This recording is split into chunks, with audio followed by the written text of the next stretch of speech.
Roth Show. We stopped eating in 1972 because every single penny went into the gas tank or equipment. This is a time when the bass player had to boil his strings in order to get them clean so he could use them for longer. Not unusual to see Eddie would boil his strings in order to temper them or get them to stretch, but he also boiled them so he could reuse them again. Yeah, and our parents, they pretty much abandoned us and said, look, if you're going to choose music and professional music as what you do for a living, that is wildly unstable. We suggest you do something with a serious format of education. You're on your own. And we were.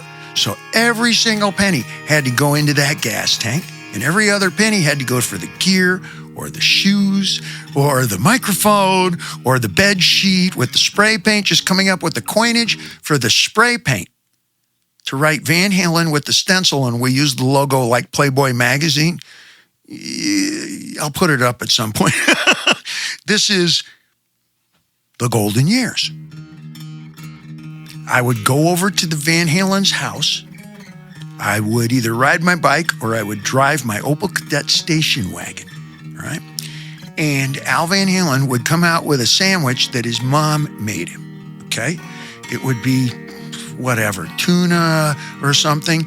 He would always hand me half of it, put the other half in his mouth, and hand me his bass drum, because we would fit 2 bass drums into the back of his Opel sports car, whatever. I would eat that half, and we would drive right around the corner over to Villa and Allen and stop at the gas station, and I would get out and he would get out. We'd dig, I'm digging right now through our pockets, and come up with every single penny and coin that we could, okay? And that went into the gas tank. If he had more than $5, which sometimes we did, we would then, one of us would walk across the street to the Armenian grocery store, okay, which I say that because it was kind of rare at that time. Armenians, they're great. You got to taste it.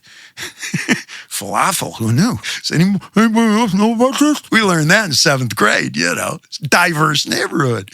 We would go over, and they were big fans and whatever, and we knew that, you know, if we had another $2, you could get a couple of beers and a pack of Marlboros, but no, it was Camel cigarettes. Camel Filters was our brand, and 2 cans of Schlitz malt liquor, and they were family. We knew the brothers were going to come to the next backyard party whenever that was, so if we were change short, we're good. And then come back, get in the car, and drive to wherever it was that we were playing, and that would mean 2 hours in any direction. And that would include Catalina in case we had to get on the ferry boat and go and, you know, come back, play the Avalon Ballroom, whatever. And that included as far out as the other end of, we called it Fontucky, because at that time, you felt like you were going back in time, like Civil War Kentucky. But today, Fontana is a happening place, and that's as far as our little gas tanks and willingness to sit in that car 2 hours in any direction, because we had to tear down our own equipment and get in those cars and drive home. All right? So we had jumpsuits, military kind of, you know, flight suit, one zipper kinds of things. So we would play both roles. You wear your show clothes underneath your jumpsuit, set up your gear, then go behind the amps and take your jumpsuit off, and then come on stage, rock star. Everybody knew we were doing this. It was expected, and it was well applauded.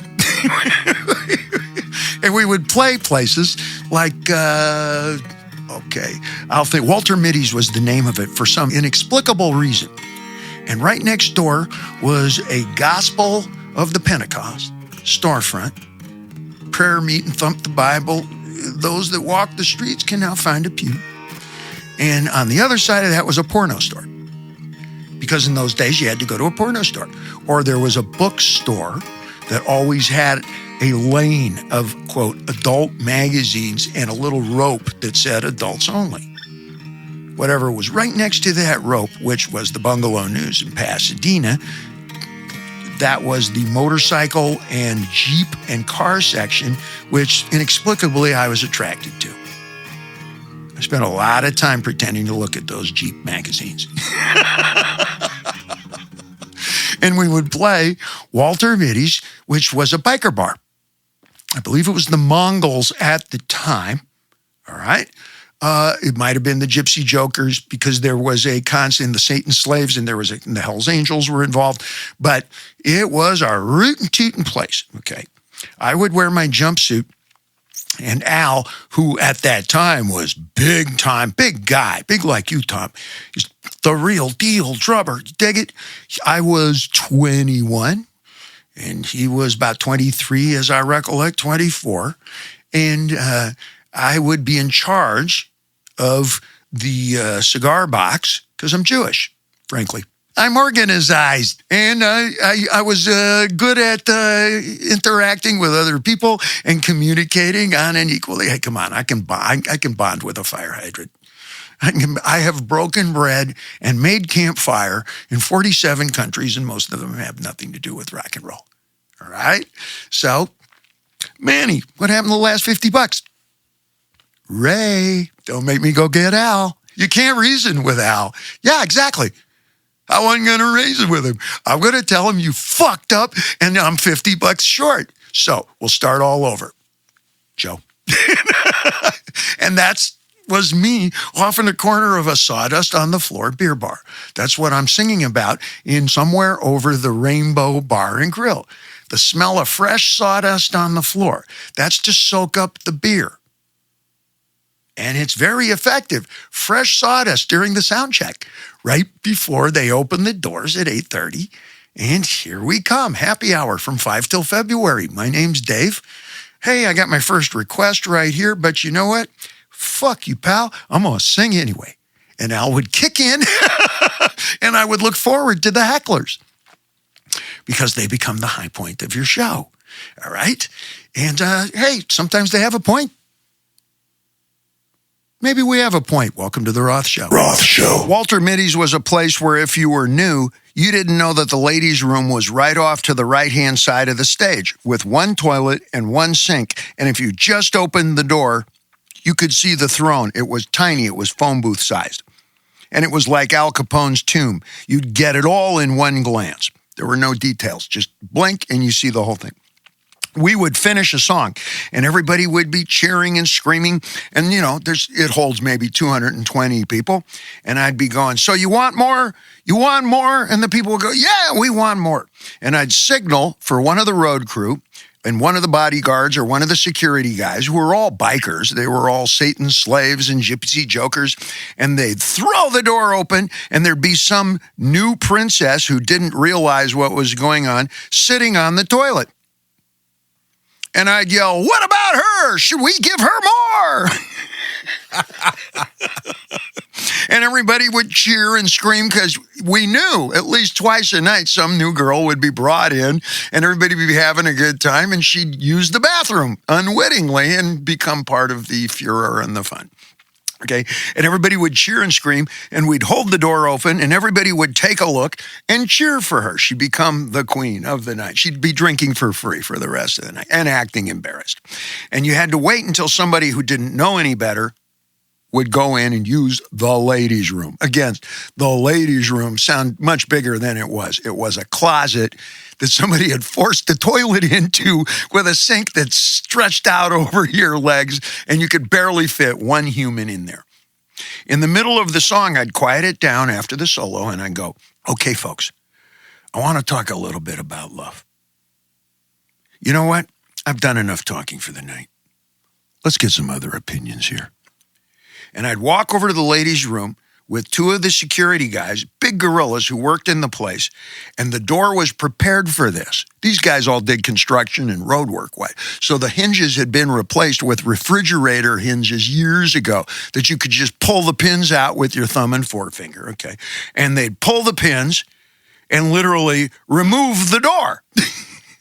So there wouldn't be any closing the door. You dig? And there'd be a little Doreen taking care of her business, and I would walk right up to her on the toilet, and I'd say, hi, what's your name? And sometimes they would scream and try and hide, and I go, no, we're all friends here. Oh, we want to just talk. Final exclamation point memory at Walter Middies Rockin' Bar and Grill in Pomona. It was a seminal place for Van Halen. We knew that I'd say 1 out of every 3 nights that we played there would be a serious fist-to-face confrontation. I mean, a 5-finger knuckle death punch, and that would be some feisty little Mexican gal putting the lights out of some 5 times her size Vato. They hadn't changed over to plastic yet, so it was still glass pitchers and glass glasses, and I would know from the first pitcher being busted. People knocked glasses over all the time, but if a pitcher got knocked over, that meant the shit was on, and we would interrupt anything that we were playing in the middle of a 5-set a night thing. That's 5 45-minute sets a night. That's about 80 songs. If you include, no matter what, we would stop and I go, hit it, Al, and we break into Jim Dandy to the rescue. And that was the fighting theme song. As soon as I hear a pitcher burst, I'd turn to Al and I'd go, hit it, put my fists up. And we would break into that song regularly. Somewhere there is a tape recording of Van Halen playing Jim Dandy to the rescue. See, I close my eyes when I go back through these things. Sure. And if you're sitting there, like Tom is sitting there, we're in the most elaborate studio. This is Studio B at Henson. Tom, you're welcome to fill in as we go. Virtually all of the Mamas and Papas hits. California Dreamin' was recorded in this room. That's $1 billion entity. Those are songs, all the leaves are brown. And come on, New York's a lonely town. This kind of stuff. All the Carpenters hits. Gimme Shelter was recorded over in Studio A. We Are the World was recorded here. This is big time studio time here. And what I do is I close my eyes and I just kind of wander back through it. So I'm doing all of this standing up, all right? Can you tell I'm hyper? Can you, Tom? Can you? And I close my eyes and I start to wander around in it, which to Tom looks a lot like Jose Feliciano without the sunglasses. I'm just guessing. Light my fire, light my fire. You know the story behind that, right? He had Braille lyrics and he dropped them. And in order, shape time and everything, goes, light my fire, light my fire, light my fire, light my fire, light my fire, light my fire, light my fire. And they use compression to bring the whole thing up. All right, that's not true. But I want to get in on the fake news thing. How am I doing so far? Doing great. Walter Middies on a Friday and a Saturday night were intense. Wednesday was the first day of the weekend. You make the joke. There's a point in your life when Wednesday is anything could happen day on the Mickey Mouse Club, which is true. And then anything could happen day at the Van Halen Club's very different. Yeah. An idea of a Friday or a Saturday night is that's the part of your life and career when your pickup truck is your dressing room as well as your method of conveyance and transportation. For us, it was Bobby Hatch's Chevy. I think it was an S10, and maybe I'm wrong here, whatever. Cost me $20 for the night. Got to return it with a full tank. Bobby. Okay. Just the other day, I went to the e-bike place. I got a brand new seat. The fellas go, Dave, you're our best customer. It's on the house. I said, fellas, I can afford 5 seats. And I'm in a business where in 3 years I might go, Bobby, front me the fucking seat. I'm good for it. I'll see you in a month. It's Dave. They looked at me and went, you know what? He's right. And they let me pay for the seat. And we would park the pickup truck behind Walter Middies. It's dirt lot. This is when Pomona and that general area was a lot of great dirt expanse or whatever. Think like Friday Night Lights. Right. Kind of looked like that part of Texas where it's a lot of flat and really dry and, deserty cactus, kind of, like it sprawls out to where the light falls off, but the land continues. Mm-hmm. The freeway is new. It's 1970, 75, and, people are getting it on in the back of the pickup truck. This is like school days. This is like Dazed and Confused. Exactly like Dazed and Confused. And here comes the cops, and there's the flashlights, and hey, guys, knock it off. I remember knocking on the door and going, guys, whoever you are in the back of the pickup truck, here goes the cops. We gotta, get everybody, let's split up. Come on, we got to go on. It's third set. We go on 9:15. Here we go, 5 sets. This pretty little surf gal looks a bit like Taylor Swift, but with bangs. Little surf gal was so drunk. And it was Boone's Farm Day, sparkling wine. Apple was my favorite. All right. I think she was drunk on Boone's Farm. Okay. And she got in front of the stage, and the stage was about 3 feet tall, which is about hip high for, here we go, for me. Got it? Mm-hmm. And she was so drunk, she danced the next 4 sets, pressed up against the stage and staring me right in the eye. She was so drunk, she didn't know her pants were on backwards.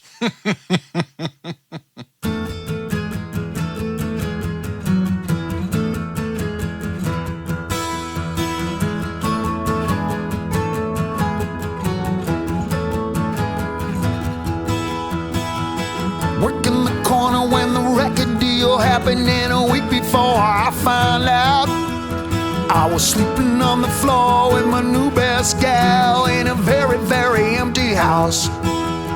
Wrong kind of nonconformist, that's the case and always be. In a sleeping bag front of the fireplace, your girlfriend and me. Somewhere over the rainbow bar and grill. Well, I never knew me a better time, and I guess I never will. Somewhere over the rainbow bar and grill. Some say they was happy then, me, I'm happy still.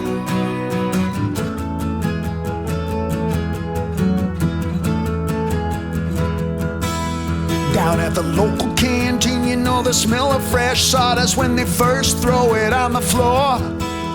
You hear a rockin' little rhythm from inside the rhythm kitchen as you're walking past the canteen door. 120 degrees, the good time's spreading like humidity. Here's what I found out. This one belongs in the books, or it ought to be. We'll do a shot as we sail out. The authorities implored us, and it happened frequently. In a sleeping bag front of the fireplace, your girlfriend and me. Somewhere over the rainbow bar and grill. It's a damn good story, and there's still more to tell. Somewhere bar and grill. You say times they ain't got better, maybe they still will. We know all the punchlines, we still laugh like hell. One thing never changes, still can't afford the bill.